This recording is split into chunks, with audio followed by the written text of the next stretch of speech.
నమస్కారం అండి. నేను doctor Manoj Kumar, general and laparoscopic surgeon, Medicover hospitals, Nizamabad. ఈరోజు నేను వారికోస్ వీన్స్ గురించి మాట్లాడదాం అనుకుంటున్నానండి. వారికోస్ వీన్స్ అంటే మన కాళ్ళల్లో ఉండే సిరలు వాపు రావడము.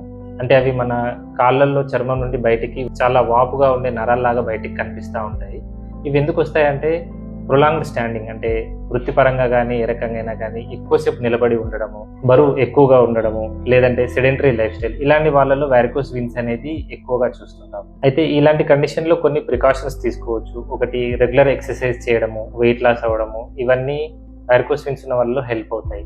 కాకపోతే వెరీ అడ్వాన్స్ స్టేజ్లో ఏమవుతుందంటే మనకి ఈ వారికోస్ వీన్స్లలో నరాలు బాగా వాపు వచ్చేసి దురద పెట్టడము, కాళ్ళలో ఉన్న చర్మం లావెక్కిపోవడము, ఇంకా అల్సర్స్ రావడము, కొన్నిసార్లు చిన్న చిన్న దెబ్బలు తగులుతూనే బ్లీడింగ్ ఎక్కువ అవ్వడం, ఇవన్నీ కండిషన్స్ ఉన్నాయి.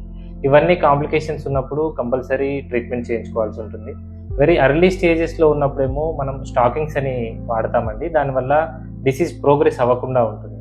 కానీ లేట్ స్టేజెస్లో కనుక వస్తే అప్పుడు మనం కంపల్సరీ సర్జరీ చేసుకోవాల్సి వస్తుంది. దీనికి ముందుగానైతే ఓపెన్ సర్జరీ చేసేవాళ్ళు. ఏంటంటే ఏదైతే నరం వాపుగా ఉందో దాన్ని మొత్తం తీసేసేవాళ్ళు. ఇప్పుడు లేటెస్ట్గా లేజర్ కానీ, రేడియో ఫ్రీక్వెన్సీ అబ్లేషన్ కానీ, ఫోమ్ థెరపీ అని, స్క్లెరోథెరపీ అని చాలా అడ్వాన్స్ టెక్నిక్లు వచ్చేసాయి. నరాల వాపు కానీ, వారికోస్ వీన్స్తో కానీ ఎవరైనా బాధపడుతుంటే మీ దగ్గరలోనే జనరల్ సర్జన్ కన్సల్ట్ అవ్వండి. Thank you.